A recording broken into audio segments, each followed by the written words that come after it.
Mga kablol, Every Blessed Sunday po sa ating lahat, sa inyong lahat. So ito guys, as usual naka-gloves na tayo. Sobrang lamig na dito sa South Korea. Ramdam na talaga yung frozen. Parang isang malaking refrigerator dito sa bansa South Korea. So ito guys, naglalakad tayo ngayon dahil nga ang sarap maglakad. Hindi ka pagpapawisan. Dito lang to sa likod ng aming factory ulit. So siyempre, kaysa nakahiga lang tayo, nakahilatay sa higaan natin, masarap maglakad-lakad. Nakaka good vibes, nakaka-chill. Nakikita mo yung mga iba't ibang factory, baka may mamimit tayong mga kababayan natin. So yan guys, nakikita nyo yung puting yan, yung tatlo. Nung unang dating ko rito guys, dahil winter yung dating namin dito, akala ko yelo yan, nag-yelo. Plastic pala yan. Itong babalot nila dun sa lupa. Pag nagsaka na sila ng palay, yan yung ilalagay nila. Kasi by seasonal yung mga pananim nila rito. Nagtatanim sila ng mga Korean radish, cabbage, ginagawang kimchi. But for now yan, plastic yan. Akala ko dati guys, yellow. So guys, ito yung season talaga na napaka sarap. Hindi pa siya ganong sobra kalamig talaga, yung asin nanunot, pumapasok sa kaloob-looban ng ating mga katawan, yung lamig talaga. At hindi siya ganong kainit guys. Pwede pang maglakad-lakad. Kaya guys, sa mga papunta na talaga rito guys, tiyaga lang talaga, tiisin nyo. Dahil napakaganda ng Korea guys. Kung talagang ilibutin mo to, iikutin mo. Tingnan nyo guys, puro factory. Kahit sa super highway, makikita mo puro factory. So guys, for today's video guys, ito siyempre si Kabulol, magbabahagi na naman tayo ng ating kaalaman dito sa South Korea. Lalong lalo na sa mga kababayan nating aspirant na nangangarap talaga. Yan talagang pinaka top priority o main goal ng ating content. Ba't natin ginawa yung mga video ganito? So guys, ito as you can see, ang daming gustong pumunta upang makapagtrabaho dito sa South Korea talaga. Lahat ginagawa na nila para lang makapunta. At syempre, hindi naman din lahat kumpiyansa sa sarili. Kung gaano kapositibo yung iba, ganun naman yung kanegatibo ng iba. So, eto guys, yan, nakikita nyo yung dalawang yan guys. Yan. Yan po ang sample ng greenhouse na tinatawag po dito. Maraming ganyan dito, puro ganyan, as in buong lugar na ganyan po, greenhouse. Dahil pag winter, dyan po sila pumapasok at dyan po sila nagtatrabaho. Dyan din po namatay yung kababayan nating Pilipino sa tiga Silang, Cavite. Sa sobrang init guys, imagine niyo papasok ka pa dyan. Mas lalong doble ang init na mararamdaman po ninyo. May mga pananim po sila rito, may mga gulay sila na kailangan ilagay nila dyan. Dahil iniiwasan nilang mga peste. So kaya guys, pakiusap lang po, kung mag-apply ka bilang seasonal workers po dito, talaga sana kung maaari, yun talagang may karanasan na, yung sanay sa bukid. Kadalasan po sa mga kababayan natin na nag-apply, akala nila pagwapuan, pagandaan, papormahan. Mag-apply ka, ang dating trabaho mo ang ganda, tapos mag-apply ka seasonal workers, tapos ang aabutin mo ganun. Marami ang 2 days pa lang, 3 days pa lang umuwi na, hindi na kayanan ng trabaho rito. In short, talagang nadismaya yung mga Koreanong amo. Kung hindi ka sanay sa wars, huwag ka na mag-apply. Pag sinabing seasonal workers, farmers, expect the worst. Yan po ang lagi ninyong iisipin. Kahit hindi po farmers, kahit EPS pa yan. Nang sa ganun yung expectation natin hindi po ganun kataas. Kasi pag tumataas yung expectation natin, tapos makikita natin, madidisappoint tayo sa present na aabutin natin na trabaho. Madali tayong sumuko, madali tayong ma-homesick pagka nagkaganon. Kailangan talaga pag nag-apply ka, lalo na po sa seasonal workers, kailangan talaga physically fit. I-prepare mo yung mindset mo, mentally, physically, aware po kayo sa abutin nyo po rito. So yan, ganyan po yung klase ng trabaho nila rito. Pag winter, kadalasan yung iba, yung trabaho sa loob ng greenhouse na tinatawag na sinabi ko sa inyo. Pag summer naman, sa labas. Kaya guys, talaga kailangan po sa mga mag-apply dito yung may karanasan na talaga. Kaya nga ho yung age limit tinaas Dahil kadalasan talaga yung nag-a-apply, akala nila mag-a-apply sila sa mall. So pasensya na po no, sa mga words na sinasabi ko. Magiging makatotohanan na lang po tayo. Para hanggat mahaga pa, alam na ninyo kung ano yung maaabutin po ninyo rito. Kung ako po sa inyo, kung wala po kayong karanasan pagdating po sa farmers, andyan po yung EPS, ang daming kailangan, tinaas po nila yung quota nila from 6,000 to 10,000, naging 12,000 na po. So baka dun kayo nababagay mga kabulol. Kung inahanap nyo sa manufacture, factory, talaga magtatrabaho kayo sa factory. So ayan po yung EPS, kailangan nyo lang ipasa yung exam. Kasi maraming gustong shortcut para makapunta rito sa South Korea. Pero ang hindi nila alam sa kagustuhan nilang shortcut, mas lalong napapadali rin ang pagtupad nila o pagbaba nila tungo sa mga pangarap nila. I mean is, ganun din po kadali para sumuko o sukuin yung pangarap nila kasi hindi po sila dumaan sa tamang proseso. Lagi natin tatandaan guys, ibinibigay ni God ang mga bagay-bagay na ninanais natin para dun sa mga taong deserving. Kagaya ng mga ibang nagtaga na farmers dito, yung mga talaga sanay na sa bukid, gaya na sinabi ko po sa inyo. Kasi alam nyo kung bakit? Kasi mahaba na yung pagtitiis, pagtsatsaga, sakit ng katawan, sakit ng likod, puro kalyo, puro sugat, puro pasa, puyat, gutom ang inabot nila. Kaya yung mga ganong simpleng bagay pagdating nila rito, sisiw na lang sa kanila, basic na lang guys. So sa mga baguhan na aspirant, yan po yung dapat ninyong alamin. Yung mga bagay na basic na sinasabi ninyo sa sarili ninyo, mahirap gawin sa tunay na at realidad ng mundo na pupunta na papasukin nyo. Kaya kailangan talaga think twice, 10 times, 20 times kung kasi ganun kayo kasigurado. At sa kasamang palad, yung iba nating mga kababayan po guys, nananakit, sinisigawan, at yun na ang daming kinakaltas na mga sahod, ang daming deduction na hindi maipaliwanag kung bakit nagkaganon yung mga sahod nila. At saka guys, hindi po ibig sabihin pag nakapunta ka na ng Korea ay instant talaga magbabago na ang buhay mo. Kahit gaano po kaganda ang bansang pinuntahan mo at kung gaano man kalaki ang sahod na pwede mo sahurin, nasa sayo pa rin yun, nasa kamay mo yun. Pagtatrabahuin mo yun, hindi kusang dadating sa iyo yung mga bagay na ganun. So kailangan mo magpursige, kailangan mo magbanat ng buto, at kailangan mo sa araw-araw ay motivate mo yung sarili mo sa damit, samot-saring pagsubok na pwede mong pagdaanin sa buhay. Sa buhay natin bilang isang tao, lalo na sa ating mga Pilipino, ang daming dahilan para mawalan tayo ng gana at para hindi tayo magpatuloy sa buhay. Pero ang tanging kailangan lang pala natin, isang dahilan lang para tayo ay magpatuloy. Yun lang sapat na.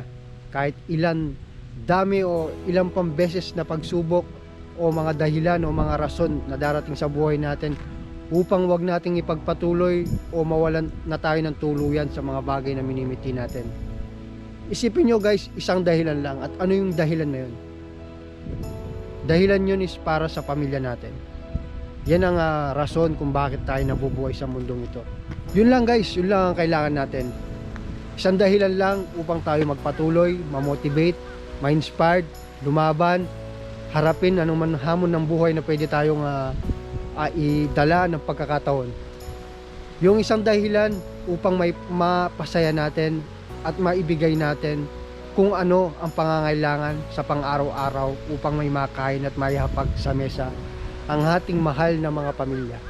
Lalong-lalo na yung mga mahal natin sa buhay. Nandiyan na yung mga magulang, kapatid, syempre, kung may pamilya ka na, priority natin yung pamilya natin, asawa at mga anak. Yan ang tanging dahilan na dapat meron ka. Alam ko lahat naman tayo ganyan eh. So kapag yun ang iniisip mo, mas nananeg yung mga bagay na yun kaysa sa mga 1,000,000 rason mo para hindi magpatuloy sa buhay. Isang dahilan lang na yun at ikay lalaban at mas pipiliin mong maibigay yun para sa pamilya natin. At guys, sa panahon ngayon guys, may dagdag ko lang, wala nang libre ngayon. Patuloy ang pagtaas ng bilihin. Lahat nagmamahal. Tao na lang ang libre. Alam niyo po ba yun? Tao na lang ang nagmumura. Kasi maraming nagmumura sa tuwing nagmamahal yung mga bilihin kasi wala nang mura. Literal na talagang mamumura ka. Mapapamura ka, I mean.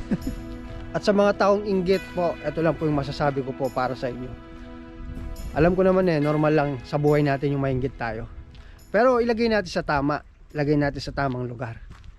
Gayahin nyo yung ginagawa ng iba, katulad ko, ganito po yung in-apply ko, at sigurado magiging positibo, magiging outcome ng mga bagay na binaplano po ninyo.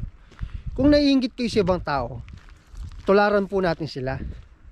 Dapat ma-inspired po tayo kung ano yung achievement o kung ano ang narating nila sa buhay. Alam nyo bakit? I-challenge mo yung sarili mo. Mas lalo kang mamomotivate at ma-inspired sa ganung mga tao. Kailangan talaga ganun mga tao lagi mong pinapanood para maawa ka sa kanila, sa kanilang mindset, sa kanilang pagmomotivate sa sarili nila. Huwag kang mainggit tapos sasabihin mo, sisirain mo sila para nang sa ganun may masabi lang ang tao sa iyo o sa kanila na ikaw ang umangat, sila yung bumaba. Huwag ganun. Hindi ka aasenso. Kaya kailangan kung naiinggit ka, gawin mo siyang inspirasyon. Kasi nang sa ganun pagdating ng araw, ikaw naman ang nandun sa posisyon nila.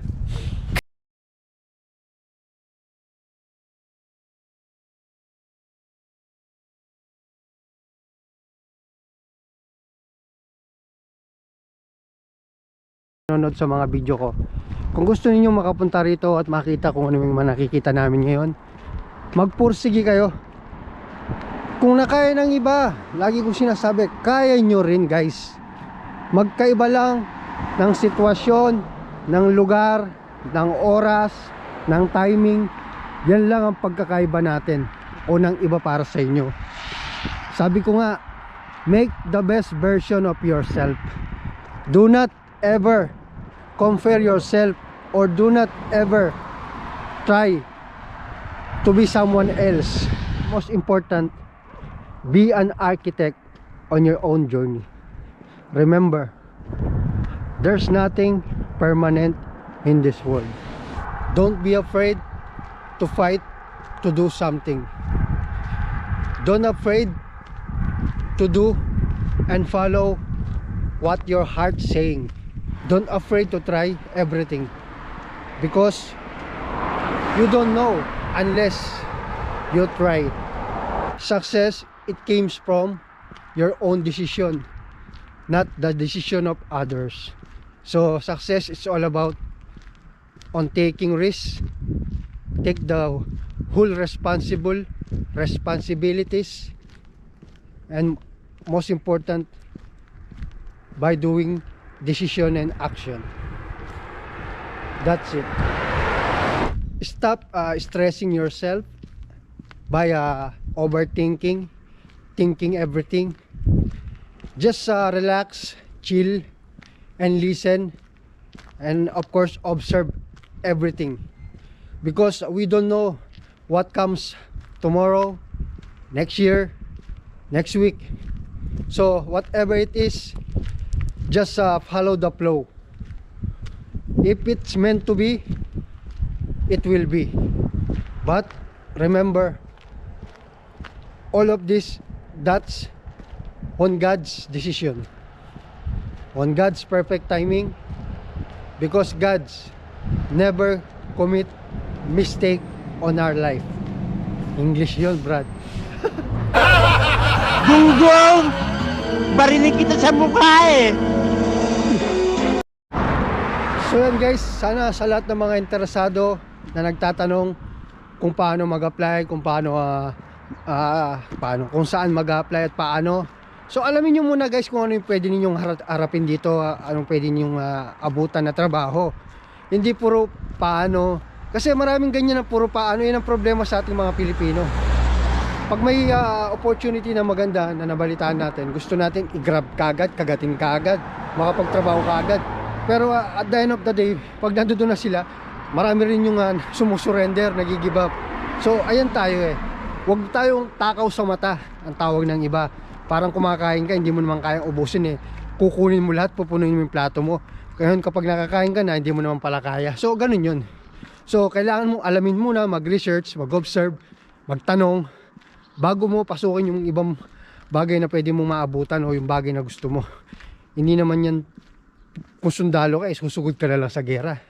Diba? Alanganin ang posisyon mo, alanganin ang dating mo pagka ganun. So alam muna po kayo kasi iba na talaga ang may alam.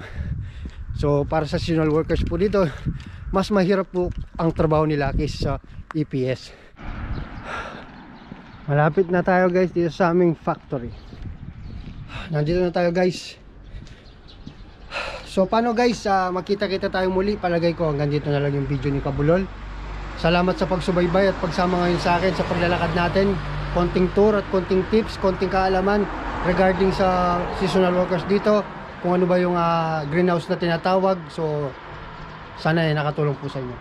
Again guys, huwag niyo pong sukuan ng mga pangarap po ninyo. At lagi ko po kayong mag-try, lagi po kayong sumubok. Kasi hindi nyo naman malalaman talagang kasagutan hanggat hindi nyo po nasusubukan. At habang tumatanda tayo, wala dun po yung pagiging maturity. Habang tumatanda tayo, mas naliliwanagan tayo. Ang maturity pala ay hindi yan nasa edad, kundi nasa experience. Sa dami ng mga pagsubok na pinagdaanan natin sa buhay. So hanggang sa muli, ito pang muli si Christoph TV Channel.